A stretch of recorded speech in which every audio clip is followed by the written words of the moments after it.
মুহাম্মদুর রাসূলুল্লাহ সাল্লাল্লাহু আলাইহি ওয়াসাল্লামের শানে প্রাণ ভরে সকলে পড়ি সাল্লাল্লাহু আলাইহি ওয়াসাল্লাম।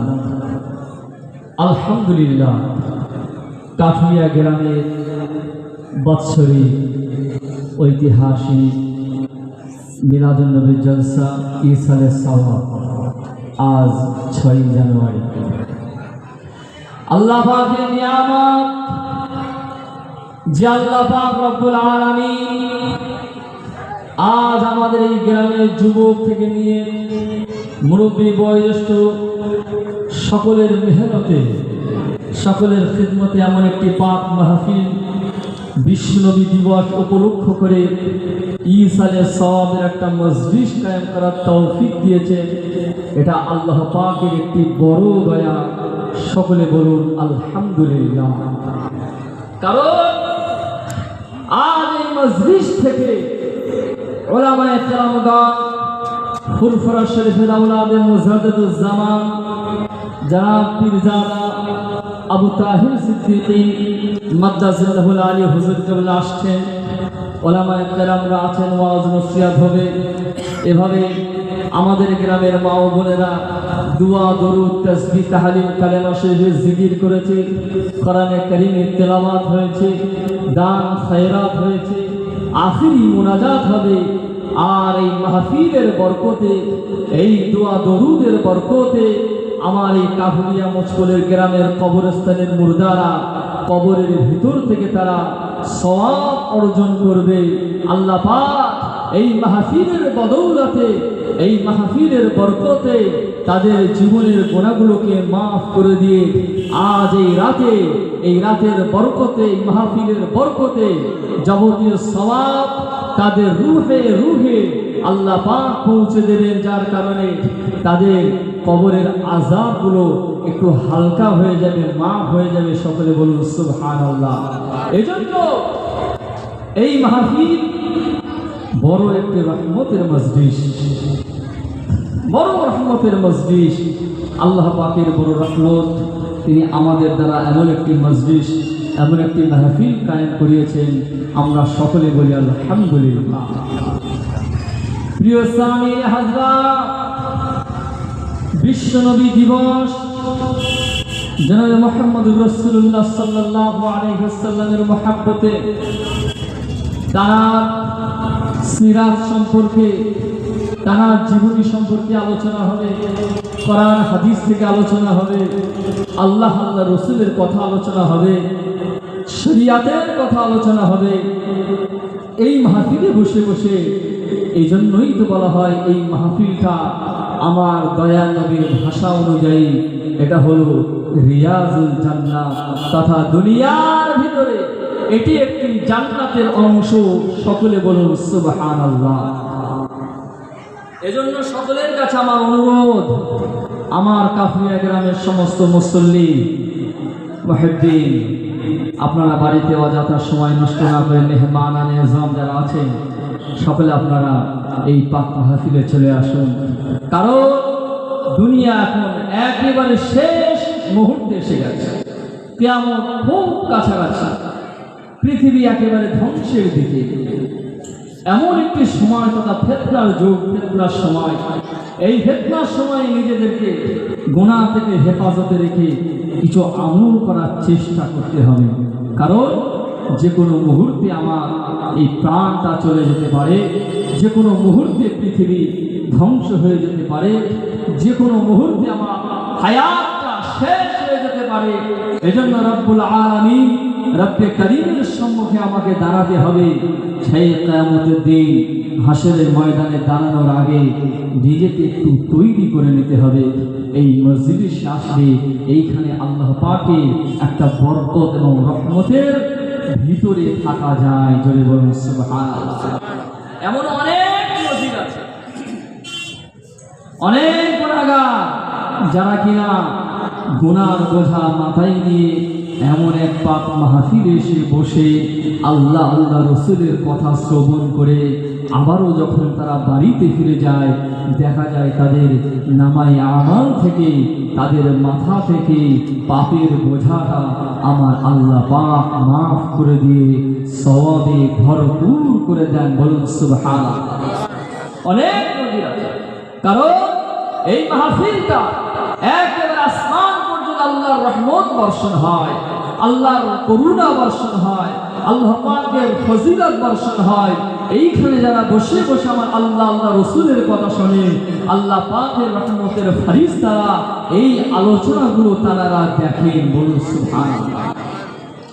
আল্লাহ পাকের দরবারে আরশে আজিমে আমার আল্লাহ পাকের কাছে গিয়ে ওই সমস্ত মালায়েকা ফেরেশতারা আল্লাহ দরবারে গিয়ে হাজির হয়ে যায়। ও রব্বে কারীম, আল্লাহ পাক, আমরা কাঠুরিয়া জমিন থেকে, কাঠুরিয়া গ্রামের মাহফিল থেকে ভ্রমণ করে আসলাম। আল্লাহ পাক কাঠুরিয়া গ্রামের জমিনে একটা আপনার হাবিবের শানে বিশ্ব নবী দিবস পালন হচ্ছিল। ও রব্বুল আলামিন, আল্লাহ পাক ওই মাহফিলে আপনার কিছু বান্দারা বসে বসে বসে বসে আপনার হাবিবের প্রতি দরুদ ও সালাম তেলাওয়াত করেছিলেন, আপনার নামে জিকির করেছিলেন, কালেমা শরীফে জিকির করেছিলেন, কালেমা লা ইলাহা ইল্লাল্লাহ শরীফে জিকির করেছিলেন। ও রব্বে কারীম, আল্লাহ পাক, আল্লাহ তাআলা, আমরা সযোগ্য দেখে এসেছি আপনার ওই সমস্ত বান্দারা মাহফিলের ভিতরে বসে বসে আপনার হাবিবের কথাগুলো তারা শ্রবণ করছিলেন, দিন দুনিয়ার কথা তারা শ্রবণ করছিলেন, জাহান্নামের ঘটনা তারা শুনে শুনে চোখ দিয়ে পানি ঝরাচ্ছে। আল্লাহ পাক, আল্লাহ তাআলা তারা ইবাদতের ভিতরে লিপ্ত ছিল।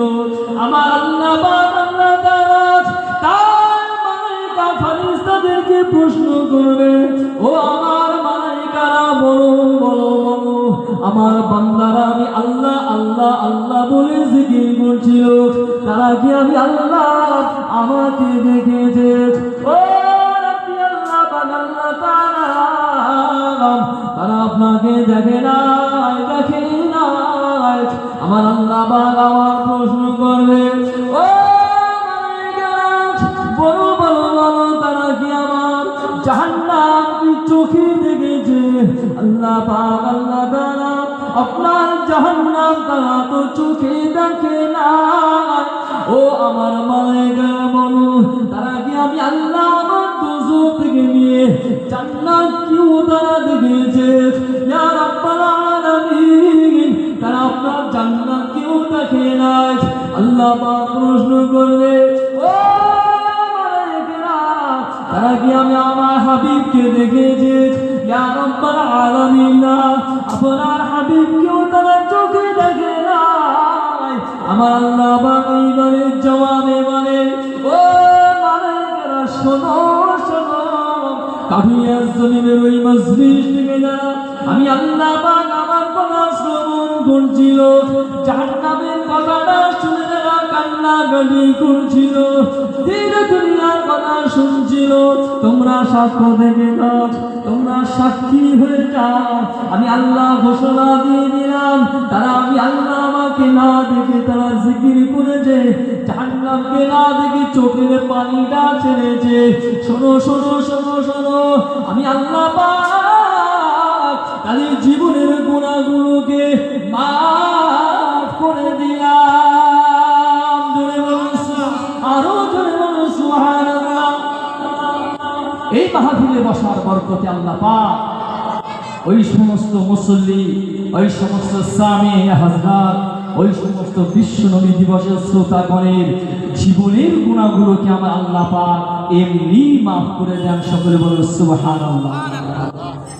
তো আপনারাই বলুন, এই মাহফিলে এসে বসার দরকার আছে না?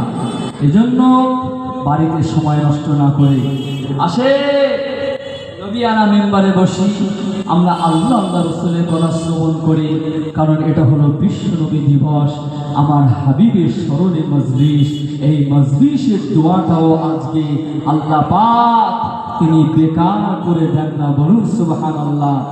আর এই মাহফিলের দোয়াটাও আমার আল্লাহ পাক চাইলে কবুল করে নেবেন, জোরে বলুন না ইনশাআল্লাহ। এজন্য সকলে চলে আসুন, মেহেরবানি করে মাহফিলে এসে বসে যান। আল্লাহ রাসূল সাল্লাল্লাহু আলাইহি ওয়াসাল্লাম তিনি বলেন, লা ইউমিনু আহাদুকুম হাত্তা আকুনা হাব্বা ইলাইহি মিন ওয়ালিদিহি ওয়া ওয়ালাদিহি ওয়ান নাসি আজমাইন। আল্লাহর হাবিব বলে, যেহেতু এটা বিশ্বনবী দিবস, আল্লাহর নবীকে মহব্বত আপনাকে করতে হবে। কারণ আল্লাহর নবী বলে সে কখনোই প্রকৃত মুমিন হতে পারবে না কারা, যারা কিনা তাদের দুনিয়ার সমস্ত ধনসম্পত্তি মান থেকে, তাদের সন্তান সন্তানাদি থেকে, তাদের পিতা মাতার চেয়েও আমি হাবিব আমাকে যতক্ষণ না সে বেশি বেশি মহব্বত না করছে, সে কখনো কামেল মুকাম্মাল মুমিন তথা প্রকৃত মুমিন হতে পারবে না। এটা আমার আল্লাহর হাবিব ঘোষণা করে দিলেন, লা ইউমিনু আহাদুকুম, তোমাদের ভিতরে কেউ প্রকৃত মুমিন হতে পারবে না হাত্তা আকুনা হাব্বা ইলাইহি, কতক্ষণ পর্যন্ত, যতক্ষণ না তারা মিন ওয়ালিদিহি ওয়া ওয়ালাদিহি, যারা কিনা তাদের পিতা মাতা এবং সন্তান সন্তানাদি ওয়ান নাস আজমাইন, তামাম দুনিয়ার সমস্ত জিনিস সম্পদ থেকে নিয়ে গাড়ি বাড়ি টাকা পয়সা সর্ব অপেক্ষা যতক্ষণ না আমার মুস্তাফা জানে রহমতকে মহব্বত করছে, ততক্ষণ কেউ প্রকৃত পক্ষে মুমিন হতে পারবে না। এজন্য আল্লাহর হাবিবকে নিজের জানের চেয়েও বেশি মহব্বত করতে হবে, তবেই আপনি হবেন খাঁটি কামেল মুকাম্মেল মুমিন। কারণ আল্লাহ রসুলের সাহাবীরা তারা আমার আল্লাহর হাবিবকে শুধু মুখ থেকে নয়, অন্তর থেকে নয়, নিজেদের জানের চেয়েও বেশি মহব্বত করেছিলেন। তবেই তো আরবের বুকে মদিনা শহরে, মক্কা শহরে কোনো কাফেরের সাহস ছিল না আমার আল্লাহর নবীকে তারা কটু কথা বলে কষ্ট দিয়ে আর সেইখান থেকে ফিরে যাবে এমন সাহস কোনো মানুষের ছিল না।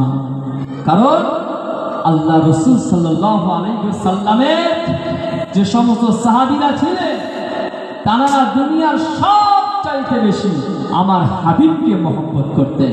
তাদেরকে দুনিয়ার সম্পদের লোভ দেখানো হয়েছিল, নারীদের লোভ দেখানো হয়েছিল, রাজত্বের লোভ দেখানো হয়েছিল, তাদেরকে এমনকি শাস্তির ভয় দেখানো হয়েছিল, তাদেরকে আপনার জান নেওয়ার হুমকি দেওয়া হয়েছিল।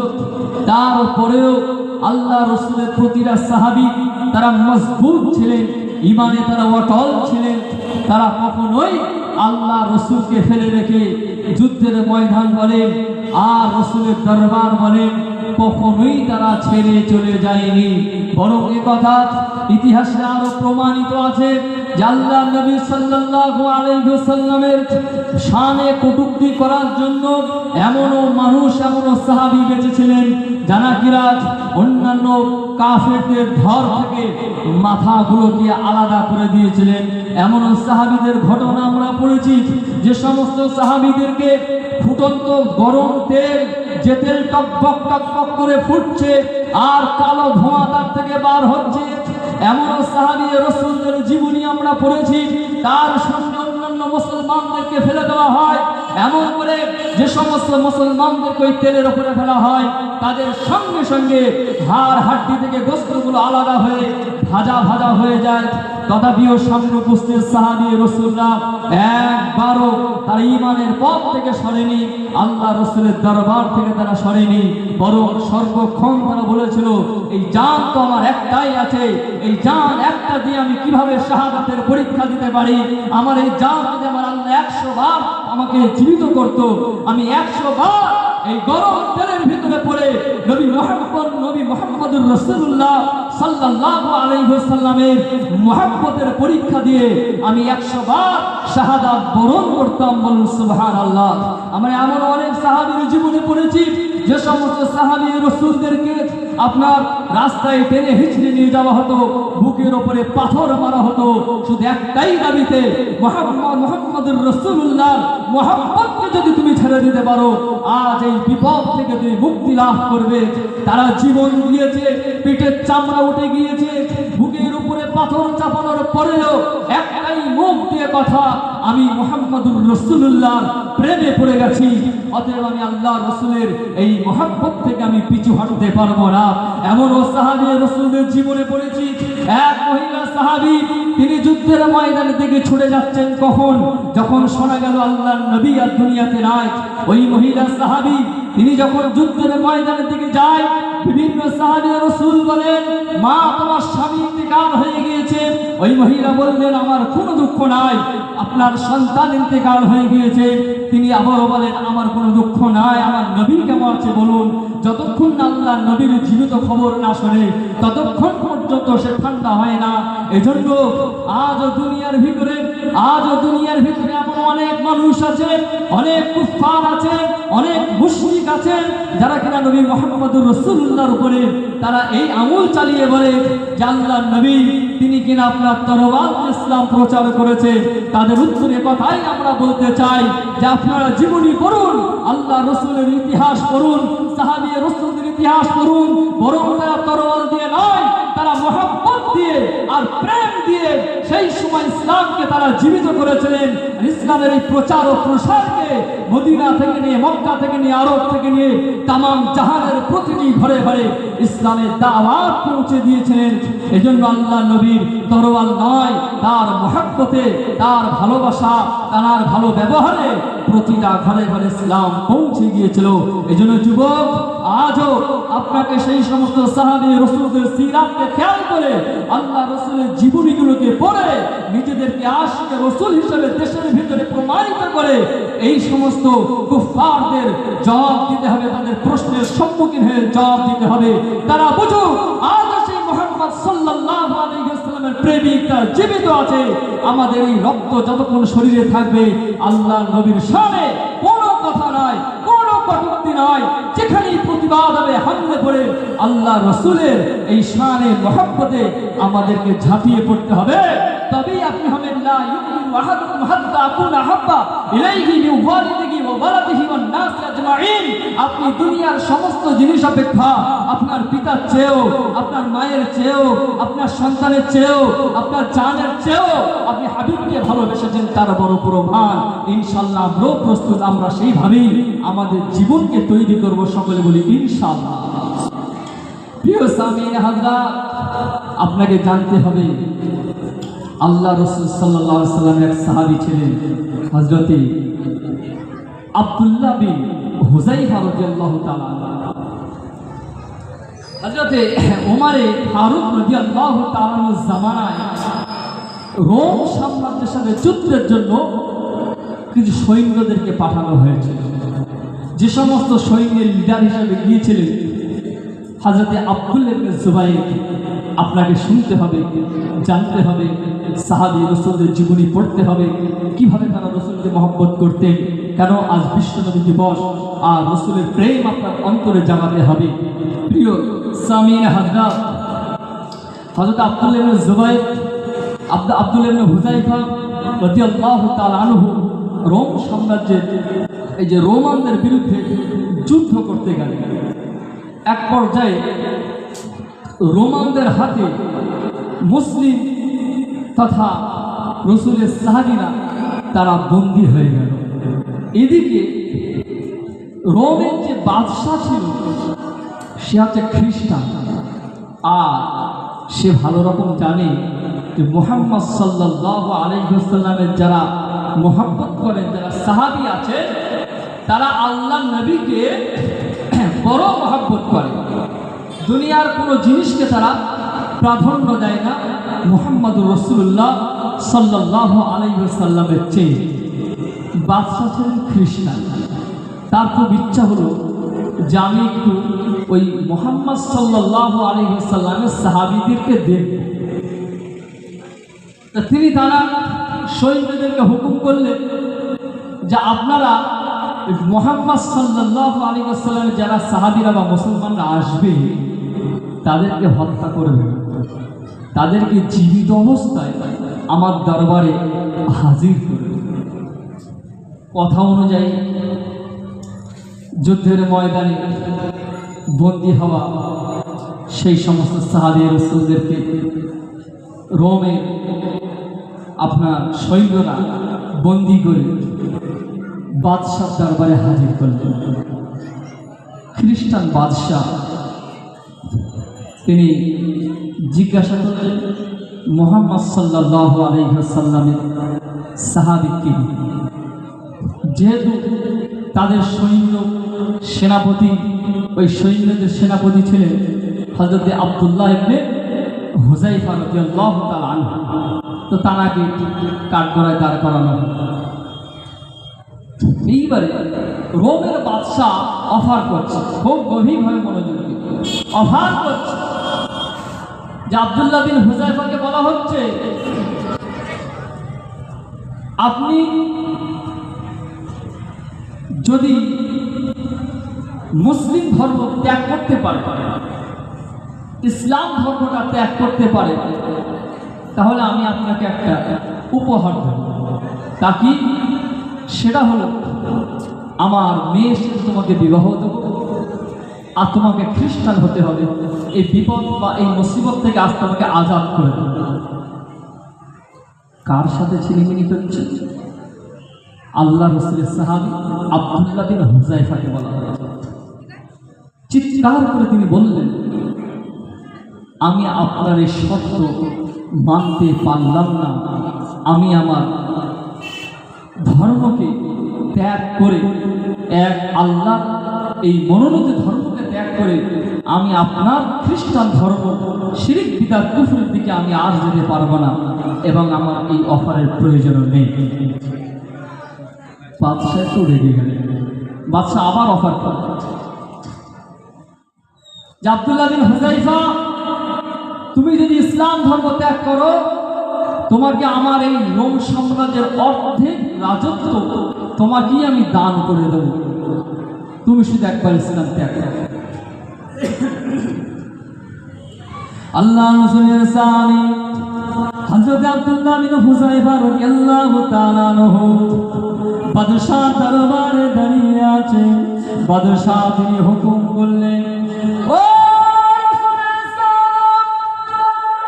আব্দুল্লাহ বিন হুযায়ফা, একবার খ্রিস্টান ধর্মটাকে তুমি মেনে নাও, আমি আজ তোমাকে এই বিপদ থেকে উদ্ধার করে দেব। আমি তোমাকে এই ধর্ম, আপনার এই রাজত্বের অর্ধেক রাজত্ব দান করে দেব। এতবার বলার পরেও বাদশার কথা না শুনে আল্লাহর নবীর সাহাবী আব্দুল্লাহ বিন হুযায়ফা রাদিয়াল্লাহু তাআলা আনহু বাদশার সম্মুখে চিৎকার করে বললেন, আমি জীবনে যতক্ষণ আমার জান থাকবে, আমি আমার জান যতক্ষণ থাকবে জীবিত থাকাকালীন আল্লাহর নবীকে আমি অস্বীকার করতে পারবো না, আল্লাহকে আমি অস্বীকার করতে পারবো না। ও বাদশাহ, আপনার এই কথাটা আমি আব্দুল্লাহ বিন হুযায়ফা জীবনে কখনো মেনে নিতে পারবো না। ওই সময় বাদশাহ বড় রাগান্বিত হয়ে গেলেন, বাদশাহ বড় রেগে গেলেন। বাদশাহ রেগে গিয়ে তার রাজদরবারের সৈন্যদেরকে হুকুম করলেন, আব্দুল্লাহ বিন হুযায়ফাকে বেঁধে ফেলো গাছের সাথে, এরপর কড়াটা নিয়ে এসো। বড় একটা কড়া নিয়ে আসা হলো। কোন কড়া? যে কড়াইতে করে ওই সময়ের মজলুম যারা জালেম হয়, মজলুমদের উপরে যারা জুলুম করে, যারা দোষী সাব্যস্ত হয়, তাদেরকে পুড়িয়ে পুড়িয়ে ওই গরম তেলের ভিতরে ছেড়ে দিয়ে ভেজে ভেজে মারা যেত, ওইভাবে তাদেরকে মৃত্যু দান করা হতো। ওই গরম কড়াটা যখন সামনে টকবক করে তেল ফুটছে আর ওই তেল দিয়ে কালো ধোঁয়া বার হচ্ছে, ওই সময় বাদশাহ বললেন, ও রাজকুমারী সৈন্যরা, মুসলমানদের ভিতর থেকে একজনকে তেলের ভিতরে ছেড়ে দাও।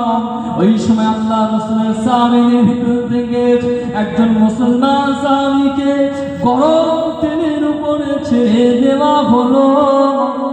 আব্দুল্লাহ বিন হুযায়ফা রাদিয়াল্লাহু তাআলা আনহু চোখের সামনে দেখলেন একজনকে ছেড়ে দেওয়া হলো, সঙ্গে সঙ্গে শরীরের হাড়গুলো আলাদা হয়ে যায় আর বস্তুগুলো আলাদা হয়ে যায়।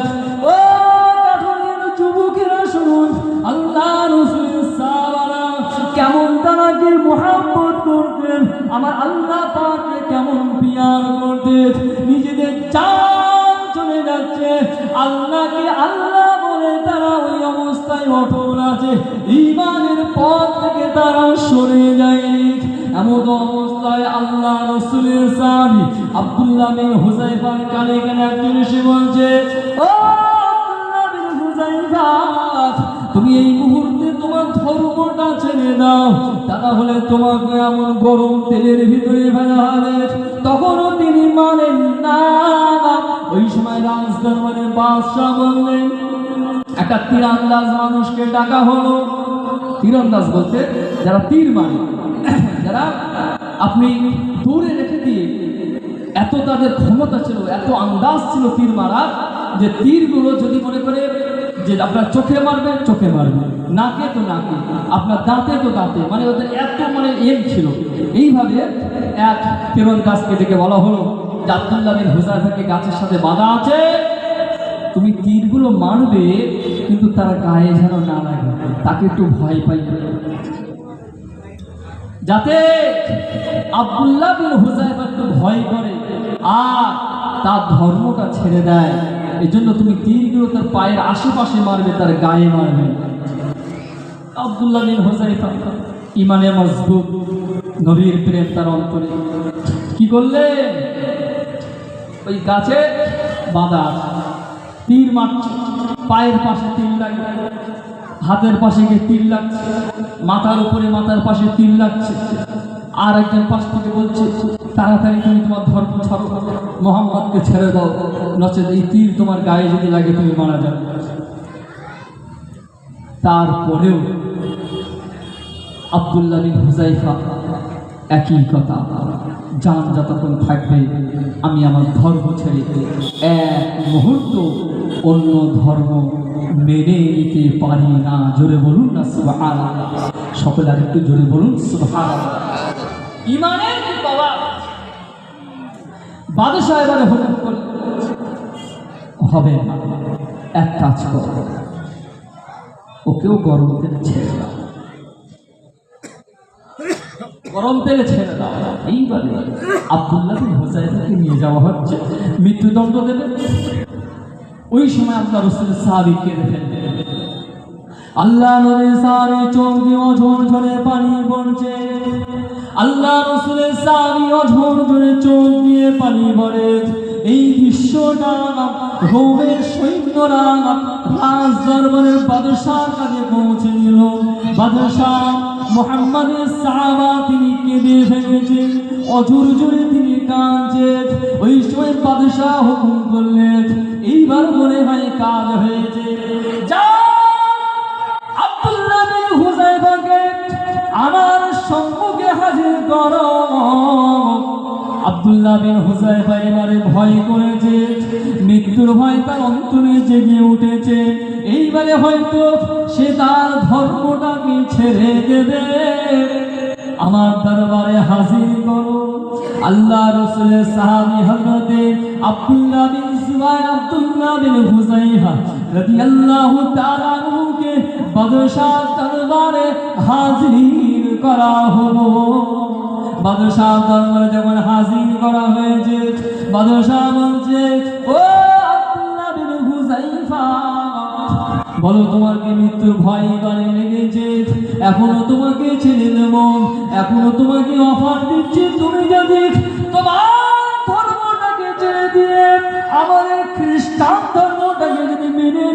বলো আমার এই রাজত্বের অর্ধেক রাজত্ব তোমাকে দিয়ে দেব।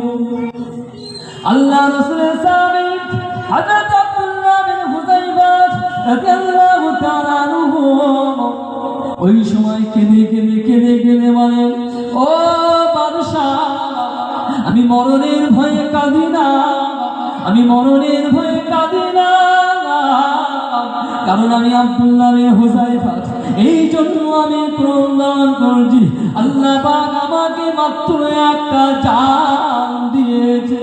আমি আল্লাহ আব্দুল্লাহ বিন হুযায়ফাকে আমার আল্লাহ একটা জান দিয়েছে, একটা জান নিয়ে আমি কাঁদছি। এই জন্য আল্লাহ আমাকে একটা জান দিয়েছে, এই জান দিয়ে আমি কি প্রমাণ করব আমি যে আমার আল্লাহকে কত ভালোবাসি, আমি যে আমার নবীকে কত ভালোবাসি, একটা জান দিয়ে কিভাবে প্রমাণ করব ও বাদশাহ। আমি এই জন্য কাঁদছি, আমার আল্লাহ যদি আমাকে 100টা জান দিত, 100 বার যদি আমাকে জীবিত করে দিতেন, আমি আব্দুল্লাহ বিন হুযায়ফা 100 বার আমার নবীর জন্য, আমার আল্লাহর জন্য জানটুকু কুরবানি করে দিতাম। সুবহানাল্লাহ, আরো জোরে বলুন সুবহানাল্লাহ। একবার না, 100 বার আমি আব্দুল্লাহ বিন হুযায়ফা আমার নবীর প্রেমে, আমার আল্লাহর প্রেমে 100 বার হলেও শাহাদাত বরণ করতে আমি রাজি আছি। জোরে বলুন না সুবহানাল্লাহ। বাদশাহ বুঝে আসছে, সকলে তাকবীর দেন, নারায়ে তাকবীর, নারায়ে তাকবীর। সিলসিলে হক ফুরফুরা শরীফ, আওলাদে মুজাদ্দিদুজ জামান, আওলাদে মুজাদ্দিদুজ জামান, নারায়ে তাকবীর, নারায়ে তাকবীর। যারা আশেপাশে আছে, হুজুর কেবলা তিনি চলে এসেছেন, সকলে আপনারা চলে আসুন। হুজুর এসেছেন, সকলে আপনারা চলে আসুন। তো এইবারে আল্লাহ রাসূল সাল্লাল্লাহু আলাইহি ওয়াসাল্লামের সাহাবী এই কথা শুনে বাদশাহ লজ্জিত হয়ে গেল। বাদশাহ বললেন, ও আব্দুল্লাহ বিন হুযায়ফা, আমি তোমাদেরকে ছেড়ে দিতে বাধ্য হলাম। বলুন সুবহানাল্লাহ। একটা শর্ত, কে তুমি যদি আমার কপালে একটা চুমু দিতে পারো আমি তোমাকে ছেড়ে দেব। আব্দুল্লাহ বিন হুযায়ফা বলেন, বাদশাহ আমি একটা চুমু দেব, তবে শর্ত হলো আমার সাথীদেরকেও আজকে দিনই মুক্ত করে দিতে হবে, তাদেরকেও ছেড়ে দিতে হবে। বাদশাহ তাতেই রাজি হলেন। আব্দুল্লাহ বিন হুযায়ফা তার কপালে একটা চুমু দিয়ে সাহাবী রাসূলদেরকে নিয়ে ওমর ইবনে খাত্তাব রাদিয়াল্লাহু তাআলা আনহু মসজিদে নববীতে তিনি খুতবা দিচ্ছেন, দরবারে হাজির হয়ে গেলেন। সাহাবী রাসূল ওমর ফারুক ঘটনাটা শুনলেন, মুচকি মুচকি হেসে উঠলেন। মসজিদে নববী শরীফের সামনে রাসূলকে বললেন, ও রাসূলের সাহাবা আব্দুল্লাহ বিন হুযায়ফা বড় একটা খুশির সংবাদ নিয়ে এসেছে, বড় একটা ভালো কাজ করেছে। আমি ওমরে ফারুক, আমি আব্দুল্লাহ বিন হুযায়ফার মাথাতে একটা চুমু দিলাম, তোমরাও সকলে আব্দুল্লাহ বিন হুযায়ফার মাথা মোবারকে চুম্বন করে যাও। সুবহানাল্লাহ। এত মহব্বত আমার নবীকে, এত মহব্বত আমার নবীকে রাসূল কারীম সাল্লাল্লাহু আলাইহি ওয়াসাল্লামের সাহাবীরা মহব্বত করতে। সুবহানাল্লাহ, এত মহব্বত করতে। শুধু তাই নয়, আল্লাহর নবীও তার উম্মতদেরকে মহব্বত করতেন না করতেন না? জোরে বলুন। তিনিও আমাদেরকে বড় মহব্বত করতেন। কেমন? শুনলে বুঝবে আল্লাহ রসুলকে এক রাতে খুঁজে পাওয়া যায়। আম্মা জান আয়েশা সিদ্দিকা রাদিয়াল্লাহু তাআলা আনহা আল্লাহ রসুলের সাথে হুজরা মোবারকে আরাম করছিলেন। আম্মা জি ঘুমিয়েছিলেন, ঘুম থেকে উঠে দেখছেন গভীর রাতে আল্লাহর নবী সরকারে দো আলাম আমার আম্মা জানের পাশে নেই। রাতের বেলা ফাতেমাতুজ জোহরাকে নিয়ে আম্মা জান আয়েশা বড় চিন্তিত। আল্লাহ নবী গেলেন কোথায়? অন্ধকারে হাঁটতে মসজিদে নববীতে পৌঁছে আল্লাহ রসুল সাহাবীদের জিজ্ঞাসা করা হতো, ও সাহাবী রাসূল আপনার কি বলতে পারে আল্লাহর নবী কোথায় গেছে? সাহাবী রাসূলুল্লাহ বলেন, আম্মাজি রসুল তো আজকে তাহাজ্জুদের রক্তে মসজিদে আসেন। তিনি বলছেন রসুল তো আসেননি। এইবারে সাহাবারা চিন্তিত হয়ে বললেন, আল্লাহ রসুলকে খুঁজে পাওয়া যায় না, নবী কোথায়? এর ওর বাড়িতে বাড়িতে বাড়িতে বাড়িতে অলিতে গলিতে খোঁজা চলছে, আল্লাহ নবী নাই, আল্লাহ নবী নাই। বড় পরেশানি হয়ে গেছে সাহাবে রসুল। হঠাৎ হযরত ওমর ফারুক রাদিয়াল্লাহু তাআলা তলোয়ার উঁচু করে চিৎকার করে বলছেন, এই কুফারে কুরাইশ, আল্লাহর নবীকে, আমাদের নবীকে প্রায় 3 দিন হয়ে যাচ্ছে খুঁজতে খুঁজতে, যে আল্লাহর নবীকে আজ 3 দিন পাওয়া যায় না, মক্কা মদিনার জমিনে মদিনার অলিতে গলিতে পাচ্ছি না। আমার নবী যদি আজ সন্ধ্যার ভিতরে মদিনা শরীফে প্রবেশ না করে, প্রতিটা কাফের শুনে রেখে দাও, আমি ওমর চিৎকার করে জানিয়ে দিলাম, আমার রসুলকে 3 দিন পাওয়া যায় না। নবী যদি আজ সন্ধ্যার ভিতরে এই মসজিদে নববী শরীফে তথা মদিনার ভিতরে না প্রবেশ করে, প্রতিটা কাফেরদের ঘর থেকে মাথাগুলোকে আমি আলাদা আলাদা আলাদা করে দেবো। জোরে বলুন সুবহানাল্লাহ। এদিকে পেরেশানি খুঁজে পাওয়া যায় না। হযরত ওমর ফারুক রাদিয়াল্লাহু তাআলা খুঁজতে খুঁজতে খুঁজতে খুঁজতে মদিনার শহর ছেড়ে মরুভূমি পার করে আপনার দূরে দেখছে যে একটা পাহাড়ের পাশে কিছু উট, বকরি, ছাগল ঘোরাফেরা করছে। ওমর ফারুক সেই উট, বকরি ওই দলের ভিতরে গিয়ে রাখালকে খুঁজবে, হাতে তলোয়ার, রাখালকে খুঁজবে। কোনো রকম রাখালকে পেয়ে ওমর ফারুক তো কেঁদে কেঁদে জানে যা হয়ে যাচ্ছে। সেই রাখালকে জিজ্ঞাসা করছে, আপনি কি আমার রসুলকে দেখেছেন? আমার রসুল কোথায় জানেন? তিনি বলছে, আপনাদের নবী রসুল তো আমি দেখিনি, জানি না, তবে হ্যাঁ একটা কথা তুমি শুনছো। আল্লাহ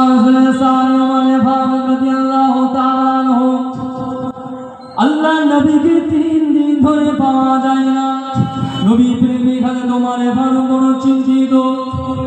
আল্লাহ রাসূলের সামনে ওমর ফারুক চিন্তায় কানে কানে কেঁদে কেঁদে জানে যাবে। খুঁজতে খুঁজতে রাখালকে জিজ্ঞাসা করলেন, আল্লাহ নবী কোথায় গিয়েছে, আপনারা কি জানেন? ওই সময় রাখালটা বললেন, না না, ও মদিনাবাসী শোনো, আল্লাহ নবীকে তো আমি দেখিনি, কোথায় গিয়েছে, তবে হ্যাঁ একটা কথা তুমি শোনো, আজ 3 দিন হয়ে গেল আমার এই উট বকরিগুলো মরুভূমিতে এসে এসে তারা যে খাদ্যগুলো খায়, ঘাস লতা পাতাগুলো খায়, কাঁটা জাতীয় গাছগুলো খায়, আজ 3 দিন আমার এই উটগুলো, বকরিগুলো, ভেড়াগুলো 3 দিন হয়ে গেল গালে তারা ঘাস নিয়ে ওই চাবারে সারা পাহাড়ের দিকে তাকিয়ে তাকিয়ে কাঁদে। অবালা জন্তুগুলো কেঁদে কেঁদে চলে যায় হয়ে যায়, তারা ঘাসগুলো খায় না। ও ভাই, আপনি যান ওই পাহাড়ের চূড়ায় চলে যান, কে যেন সেইখানে বসে বসে কাঁদে, তাড়াতাড়ি যদি তাকে না নিয়ে আসে, আমার উটগুলো, বকরিগুলো, ভেড়াগুলো না খেয়ে তারা মারা যাবে। 3 দিন ধরে তারা খাচ্ছে না, ওইভাবে তারা চিন্তা করছে, খাওয়া দাওয়া করে না, ওই পাহাড়ের দিকে ফিরে ফিরে কাঁদে। এ কথা শুনে আল্লাহ রাসূলের সাহাবী হযরত ওমর ফারুক মদিনায় চলে আসলেন। মদিনায় চলে আবু বকর সিদ্দিককে ডাকলেন, উসমান গনিকে ডাকলেন, হযরত আলী কারামাল্লাহু ওয়াজহুকে ডাকলেন। তাদেরকে ডেকে এবারে 4 জন মা ফাতেমাকে শুনিয়ে জাবালে সালা পাহাড়ের দিকে তারা ছুটে ছুটে আসে। আল্লাহ রাসূলের সাহাবীরা মক্কা মদিনা শহরটা ছেড়ে, মরুভূমিগুলো ছেড়ে দিয়ে পাহাড়ের কাছে এসে দাঁড়িয়ে পড়লেন। বিসমিল্লাহির রহমানির রহিম বলে ওই পাহাড়ে তারা পা রাখা শুরু করলেন। এইভাবে পর্বতে উঠতে উঠতে একেবারে চূড়ায় উঠে গিয়েছে। আল্লাহ রাসূলের সাহাবারা কেঁদে কেঁদে চলে যান। 3টা দিন আল্লাহ নবীকে পাওয়া যায় না। কি হয়ে গেল, কি হয়ে গেল আমাদের নবী, কি হয়ে গেল আমার দয়ার নবী, কি হয়েছে? কাঁদতে কাঁদতে চিৎকার করতে করতে পাহাড়ের চূড়ায় তিনি পৌঁছে যান। সাহাবে রাসূলুল্লাহ পায়ে চূড়ায় গিয়ে গুহার ভিতরে ঢুকে দেখে কেউ নেই, আবার একটা গুহার ভিতরে যায়, সেই গুহাতে কেউ নেই, আবার একটা গুহার ভিতরে যায়, সেই গুহাতেও কেউ নেই। এইভাবে খুঁজতে খুঁজতে ওই সময় দেখা যায় ওই পাহাড়ের চূড়ার এক কিনারা একটা গুহা থেকে কান্নার আওয়াজ ভেসে আসে। আল্লাহ রাসূলের সাহাবীরা ওই আওয়াজের দিকে খেয়াল করতে করতে গুহা থেকে যায়। ওই গুহা থেকে গিয়ে দেখে সরকারে দো আলম তাজদার মদিনা আমার দয়ার নবী সাজদায় পড়ে কেঁদে কেঁদে জানে জার হয়ে যায়। সাহাবে রাসূলুল্লাহ তারা প্রশ্ন করে, ইয়া রাসূলুল্লাহ, কেন আপনি এত কাঁদেন? একটা বার আপনি মাথাটা তুলুন। আয় আল্লাহর হাবিব, মক্কা ছেড়ে মদিনায় আপনি এসেছেন, 360 মাইল রাস্তা অতিক্রম করে এসেছিলেন আমাদের মদিনা শহরে এসেছেন। ইয়া রাসূলুল্লাহ, আপনাকে কেউ মদিনার কোনো কাফের, মদিনার কোনো মানুষ কি আপনাকে কষ্ট দিয়েছে? একবার মাথাটা তুলে বলুন, ইয়া রাসূলুল্লাহ, আমাদের জান থাকলে আমরা তাদেরকে ধ্বংস করে দেব। আল্লাহ রাসূল মাথা তুলে না কেঁদে কেঁদে জারিদার হয়ে যায়। সাহাবী রাসূলুল্লাহ তারা একটু খেয়াল করলেন, আল্লাহ নবী সাজদায় গিয়ে কাঁদছেন, কি যেন বিড়বিড় করে বলছে। কান মোবারকগুলো আল্লাহ রাসূলের ঠোঁটের কাছে কানটা বাড়িয়ে সাহাবীরা শুনছে। আল্লাহ জাবানে সালাত শোনাতে নির্জনে নিরালায় বসে বসে সাজদা হারাতে বলছে, ও রাব্বি আল্লাহ, আমার উম্মতের বড় গুনাহগার, আমার উম্মত বড় সিয়াদাত। আল্লাহ পাক আমার উম্মত জাহান্নামে আগুনটা সহ্য করতে পারবে না। আমার আল্লাহ আমার উম্মতের জীবনের গুনাহগুলোকে মাফ করে দিব। সুবহানাল্লাহ। 3 দিন ধরে ওই গুহার ভিতরে আল্লাহ নবী মুখে কি কথা, আল্লাহ পাক আমার গুনাহগার উম্মতের জীবনের গুনাহগুলোকে মাফ করে দি। সাহাবে রাসূলের ভিতরে উমর ফারুক বললেন, ইয়া রাসূলুল্লাহ, ইয়া হাবিবাল্লাহ, আপনি একবার হুকুম করে দিন। আল্লাহর হাবিবকে বলছে, ইয়া রাসূলুল্লাহ, আমি ওমর ফারুক আমার জীবনের বেয়াদবিগুলোকে মাফ করে দিন, আপনি মাথা না তুলুন। ও আল্লাহ নবী, আপনি কাঁদবেন না, আপনার কান্না আমি ওমর ফারুক সহ্য করতে পারি না। আমি ওমর ফারুক, আমি জীবনে যত আমল করেছি, যত তাসবিহ তাহলিল নফল নামাজ পড়েছি, ইয়া রাসূলুল্লাহ, আজ আমি আমার নেকিগুলোকে আপনার গুনাহগার উম্মতের জন্য দান করে দিলাম। জয় বলুন সুবহানাল্লাহ। ইয়া রাসূলুল্লাহ, আপনি মাথা একবার তুলুন, আপনি আর কাঁদবেন না, আপনার কান্না আমি সহ্য করতে পারি না। আল্লাহ নবী কান্না বন্ধ হয় না। এইবার আমার আল্লাহ রাসূলের আসামি হযরত উসমান গনি রাদিয়াল্লাহু তাআলা আল্লাহ নবীকে বলেন, ইয়া রাসূলুল্লাহ, আপনি মাথা মোবারকটা তুলুন, আপনার কান্না আমাদের সহ্য হয় না, আপনার কান্নাটা আমরা সাহাবীরা সহ্য করতে পারি না। ইয়া রাসূলুল্লাহ, উসমান ঘোষণা দিলেন, আমার জীবনের সমস্ত আমলগুলোকে, সমস্ত ইবাদতগুলোকে, তাসবিহ তাহলিলগুলোকে, নেকিগুলোকে আজ আপনার গুনাহগার উম্মতিদের জন্য দান করে দিলাম। সুবহানাল্লাহ। আরো জোরে বলুন সুবহানাল্লাহ। আমার নবী মাথা মোবারক তোলে না, কেঁদে কেঁদে জানে চার হয়ে যায়। ওই সময় আলী রাদিয়াল্লাহু তাআলা আনহু আমার রাসূলের জামাতা জামাই ছিলেন, তিনিও বললেন, ইয়া রাসূলুল্লাহ, আপনি মাথা মোবারক তুলুন। 3 দিন আপনার চাঁদ মুখখানা, নুরানি মুখখানা দেখা হলো না। ইয়া রাসূলুল্লাহ, মাথাটা তুলুন, আর কাঁদবেন না, আপনার কান্নাটা আমরা সহ্য করতে পারি না। আয় আল্লাহর হাবিব, আমি আজ আমার জীবনের সমস্ত ইবাদতগুলো, তাসবিহ তাহলিলগুলো, নেকিগুলোকে আপনার গুনাহগার উম্মতির জন্য, এই জন্য আমি দান করে দিলাম। সুবহানাল্লাহ। আমার নবী কান্না বন্ধ হয় না, আরো জোরে জোরে তিনি কাঁদতে লাগলেন, আরো তিনি মুনাজারা করেন। এই সময় হযরতে আবু বকর সিদ্দিক রাদিয়াল্লাহু তাআলা আনহু কোন সাহাবা ছিলেন? আমার রাসূল বড় সাহাবী।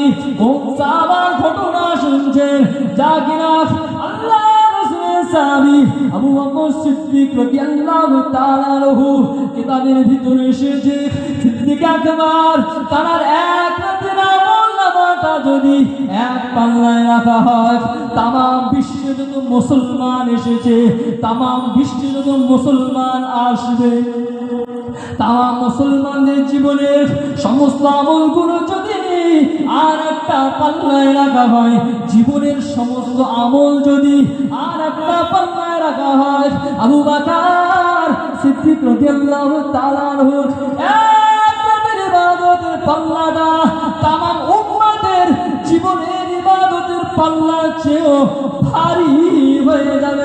সুবহানাল্লাহ। আরো জোরে বলো সুবহানাল্লাহ। সিদ্দিক আকবর রাদিয়াল্লাহু তাআলা আনহু আল্লাহ রাসূলকে বললেন, আসসালাতু আসসালামু আলাইকা ইয়া রাসূলুল্লাহ, ইয়া হাবিবাল্লাহ, আপনি আপনার মাথা মুবারকটা তুলুন। আমি আবু বকর আপনার চোখের পানিটা আমি সহ্য করতে পারি না।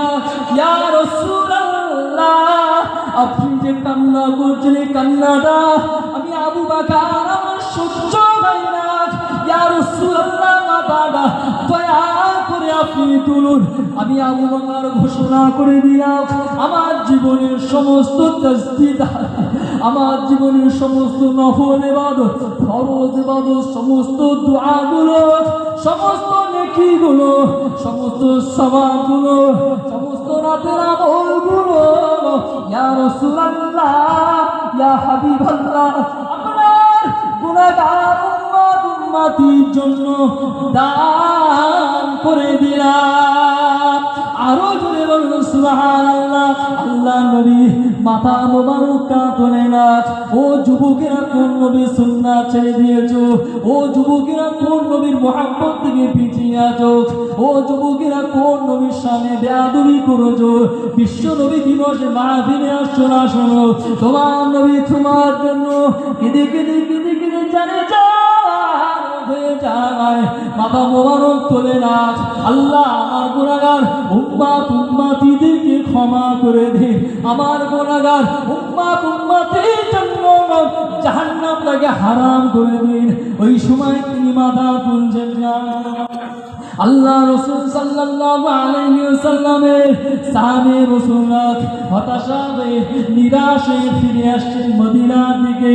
এমত অবস্থায় আমার দয়া নবীর কলিজার টুকরি হযরত সাবিরে জান্নাত মা ফাতেমা জোহরা রাদিয়াল্লাহু তাআলা আনহা আব্বা আব্বা আব্বা বলে ওই পাহাড়ের চূড়া থেকে কাঁদতে কাঁদতে তিনি ছুটে চলে আসে।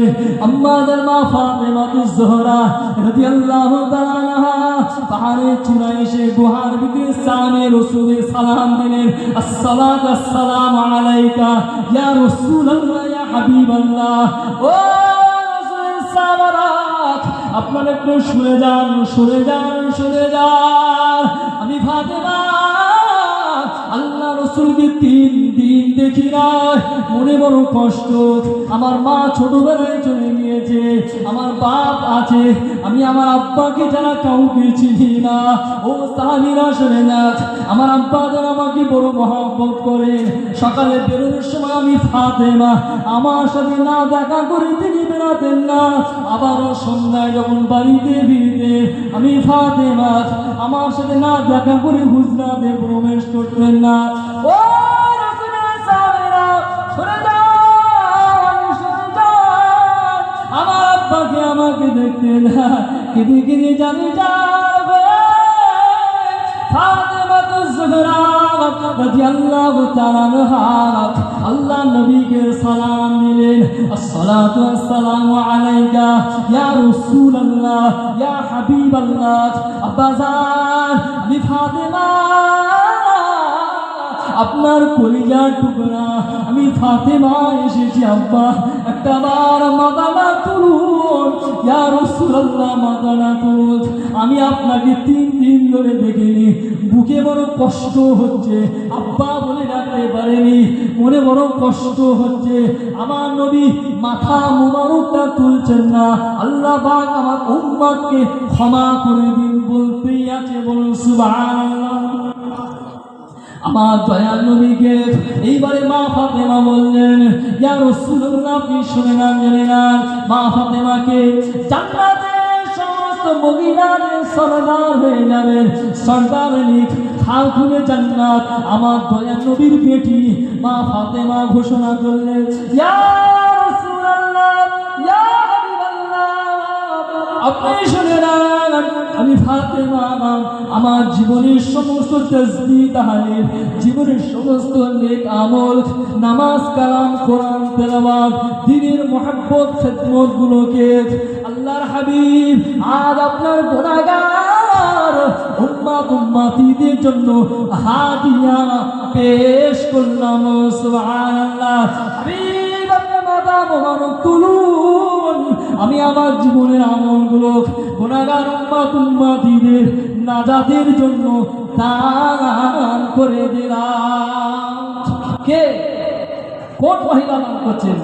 আমার আপনার বেটিরা, সরকারে তো আলম তাজেদের মদিনা, আমার হাবিবের কলিজার টুকরি খাতুনে জান্নাত, তিনিও বলছেন আমার জীবনের সব আমলগুলো আল্লাহর রাস্তায় আপনার গুনাহগার উম্মত উম্মতির জন্য এমনি ভাবে দান করে দিলাম। বলুন না সুবহানাল্লাহ। আল্লাহ নবী মাথা মুবারকটা তোলেন না, আরো কান্না কাঁদে, কিনে কিনে চারে চার হয়ে যায়।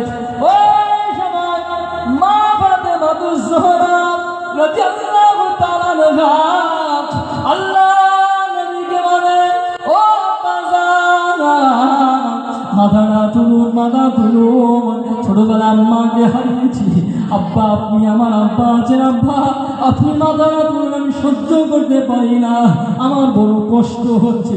ইয়া রাসূলুল্লাহ, ইয়া হাবিবাল্লাহ, আমি ফাতেমা, আমার সন্তান ইমামে হাসান ইমামে হুসাইন জান্নাতের যুবকদের সরদার, জান্নাতের যুবকদের সরদার, সাইয়্যিদা শাবাবি আহল জান্নাত, জান্নাতের নওজওয়ানদের সরদার ইমামে হাসান ইমামে হুসাইনকে ইয়া রাসূলুল্লাহ, আপনার গুনাহগার উম্মত উম্মতির জন্য আমি ফাতেমা কুরবানি করে দিলাম। বলুন সুবহান, আরো জোরে বলুন সুবহানাল্লাহ, আরো জোরে বলুন সুবহানাল্লাহ।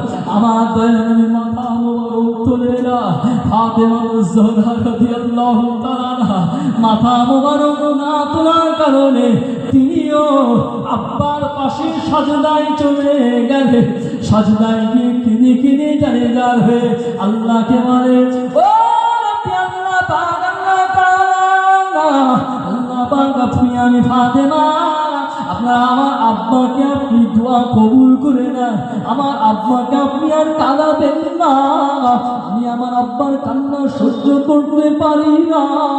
ও রব্বুল আলামিন, আমার আব্বার দোয়াটা কবুল করে নেন, যতক্ষণ না দোয়া কবুল করবে আমি ফাতেমা আমার মাথা জমিন থেকে সাজদা থেকে আমি তুলবো না। জোরে বলো সুবহানাল্লাহ, আরো জোরে বলো সুবহানাল্লাহ। আল্লাহ নবী কাঁদছেন, কেঁদে কেঁদে কেঁদে কেঁদে জানিয়া হয়ে যাচ্ছে একটাই দোয়া, আল্লাহ আমার উম্মতকে ক্ষমা করে দিন, আমার গুনাহগার উম্মত উম্মতিরা বড় অসহায়, যদি ওদেরকে না ক্ষমা করে দেন, যদি ওদেরকে না মাফ করে দেন, ওরা জাহান্নামে চলে যাবে, আমি রাসূলুল্লাহ জান্নাতের ভিতরে আরাম করতে পারবো না। আল্লাহ পাক আমার উম্মত উম্মতিকে আপনি মাফ করে দিন। এইভাবে কাঁদছেন কাঁদছেন কাঁদছেন কাঁদছেন, দীর্ঘ সময় অতিক্রম হয়ে যায়। আল্লাহ রসুলের ওই দরবারের ওই গুহার সামনে হযরতে জিবরাইল আমিন আলাইহিস সালাতু ওয়াস সালাম হাজির হয়ে গেলেন। আসসালামু আলাইকা ইয়া রাসূলুল্লাহ, আসসালাতু ওয়াস সালামু আলাইকা ইয়া হাবিবাল্লাহ। আয় আল্লাহর হাবিব, আপনি আপনার মাথা মোবারকটা তুলুন। আমি জিবরাইল আমিন এসেছি ইয়া রাসূলুল্লাহ, আপনি মাথা মোবারকটা তুলুন, আপনার জন্য খুশির খবর নিয়ে এসেছি ইয়া রাসূলুল্লাহ। আমার আল্লাহ পাক জানিয়ে দিয়েছে, হাবিবকে খুশখবরি দিয়ে দাও ইয়া রাসূলুল্লাহ, ইয়া হাবিবাল্লাহ। কিয়ামতের দিন, কঠিন দিনে, মুসিবতের দিনে, এই মহাশয়ের ময়দানে আমার আল্লাহ আপনার দোয়াটা কবুল করে নিয়েছে, ফাতেমা দোয়াটা কবুল করে নিয়েছে। আল্লাহ জানিয়ে দিয়েছে মহাশয়ের ময়দানে আমার আল্লাহ পাক আপনার উম্মত উম্মতিদেরকে নাজাতের ওসিলা করে দেবে। আল্লাহ পাক আপনার উম্মত উম্মতিদেরকে এমনি ভাবে ক্ষমা করে দেবেন। সকলে বলুন না সুবহানাল্লাহ। এত মহব্বত তিনি আমাদেরকে করতেন।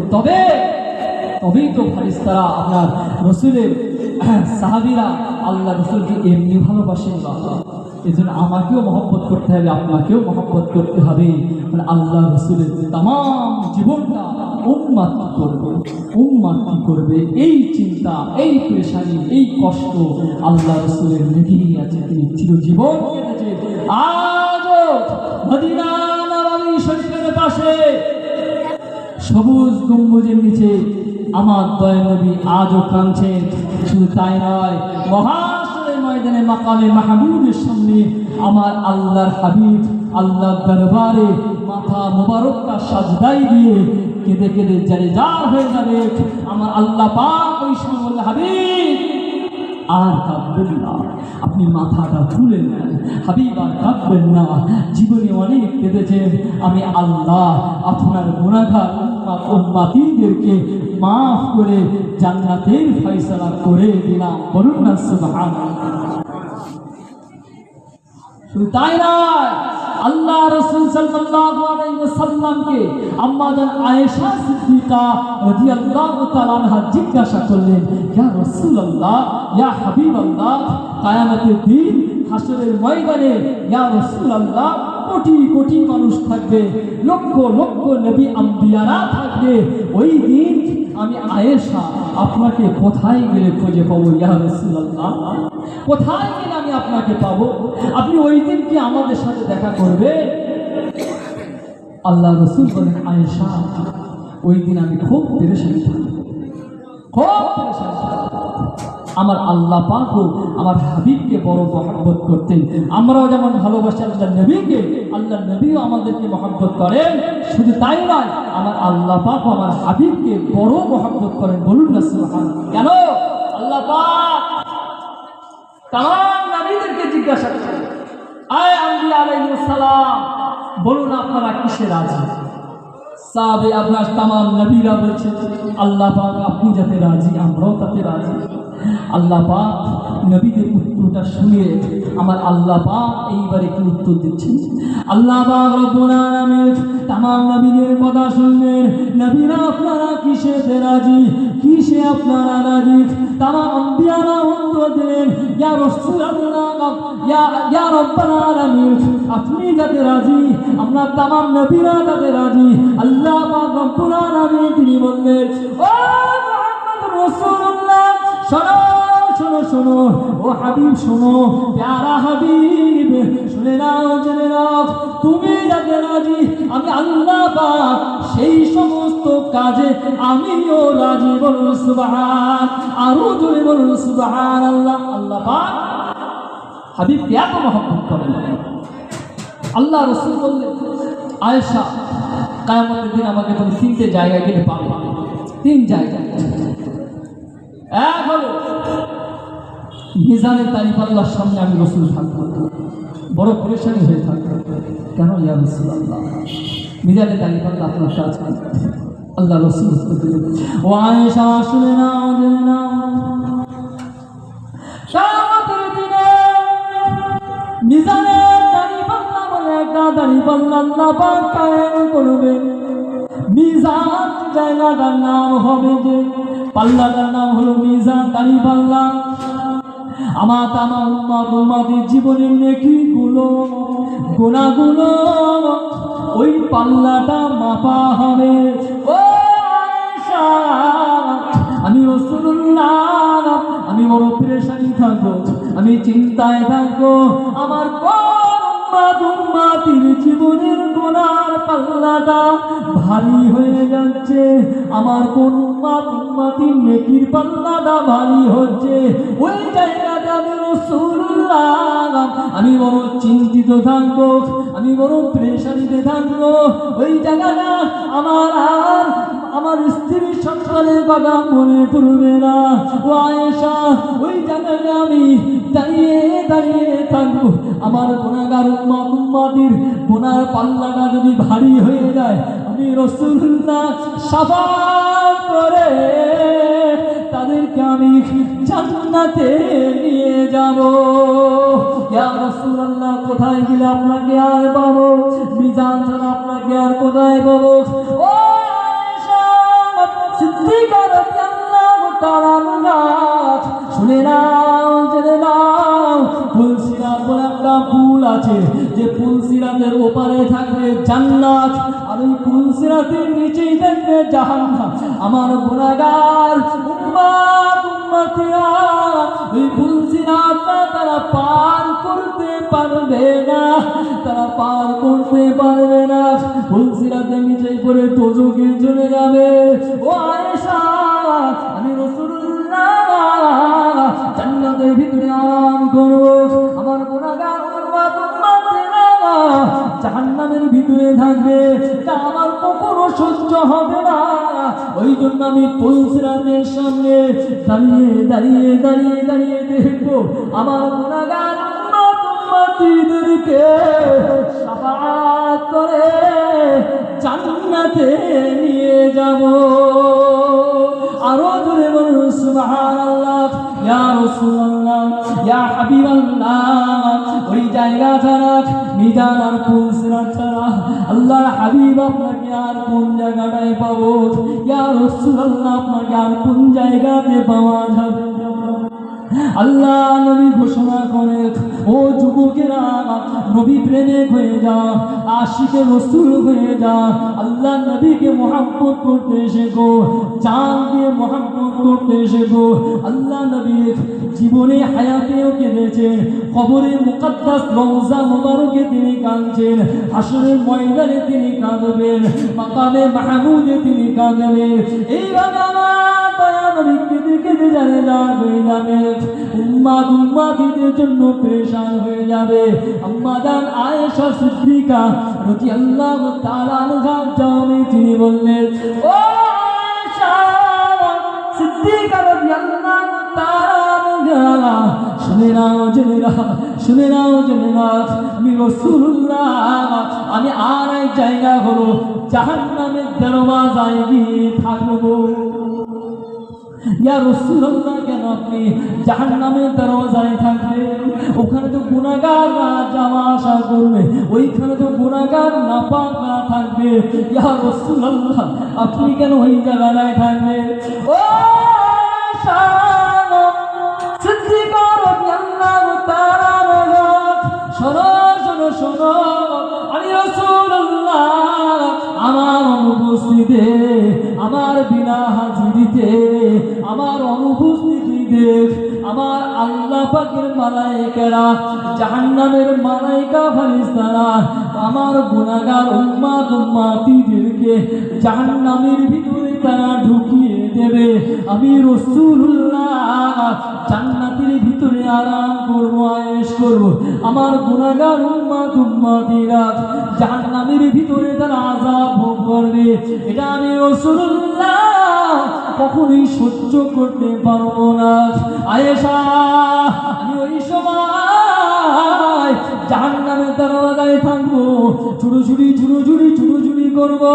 আল্লাহর মালায়েকা ফারিস্তাদের কাছে গিয়ে আমার গুনাহগার উম্মতিদেরকে ছিনিয়ে নেব, ছিনিয়ে নিয়ে আমি আল্লাহ রসুল আমার আল্লাহর জান্নাতে সুপারিশ করে নিয়ে যাব। সুবহান, আরো জুড়ে বলুন সুবহানাল্লাহ। আল্লাহ পাকের হাবিব তিনি কি কোন চিন্তায় ব্যস্ত, যা আল্লাহ আমার উম্মত যেন জাহান্নামে না যায়। আর উম্মত হয়ে যদি আপনি গুনার কাজ করে জাহান্নামকে কিনে নেন, জাহান্নামী হয়ে যান, তাহলে এই কপাল ফাটা, এই হতভাগাটা আপনি ছাড়া আর কে হতে পারে, আমরা ছাড়া আর কে হতে পারে। এজন্য হাদিস কোরআন রসুলের জীবন ইতিহাস যখন পড়বেন, রসুলের প্রতি প্রেম জাগবে, মহব্বত জাগবে। কারণ নবী যে আপনাকে মহব্বত করেছেন তা যদি আপনি না পড়েন, না জানেন, কিভাবে রসুলকে আপনি মহব্বত করবেন? আল্লাহ রসুল সাল্লাল্লাহু আলাইহি ওয়াসাল্লামকে আয়েশা সিদ্দিকা আবার প্রশ্ন করল, ইয়া রাসূলুল্লাহ, ইয়া হাবিবাল্লাহ, কিয়ামতের দিন আপনি আপনার উম্মতকে কিভাবে চিনে নেবেন? তখন তো আপনার কোটি কোটি কোটি কোটি লক্ষ লক্ষ আপনার উম্মত থাকবে, বিভিন্ন নবী আম্বিয়াদের উম্মত থাকবে। তো ওই জায়গাটা আপনি আপনার উম্মতিদেরকে কিভাবে চিনে নেবেন? আল্লাহ রসুল বলছিলেন, আয়েশা, অনেক ঘোড়ার ভিতরে যদি একটা কপালে সাদা ঘোড়া, সাদা দাগ, ঘোড়া কপাল যদি সাদা হয় আর শত শত কালো ঘোড়ার ভিতরে যদি ছেড়ে দেওয়া হয়, ওই সাদা ঘোড়াটাকে চিনতে যেমন কষ্ট হয়, সময় লাগে না, অনুরূপ আমার যে সমস্ত উম্মতিরা কিয়ামতের দিন উঠবে, তাদের এই কপাল থেকে আল্লাহ পাকের দয়ায়, আল্লাহর রহমতে একটা নূরের আলো ঝলক মারবে। বলুন না সুবহানাল্লাহ। আমি ওই কোটি কোটি উম্মতের ভিতরে নূরের ঝলক, নূরের পেশানি দেখে আমি তাদেরকে আলাদা আলাদা করে নেব। জোরে বলুন না সুবহানাল্লাহ।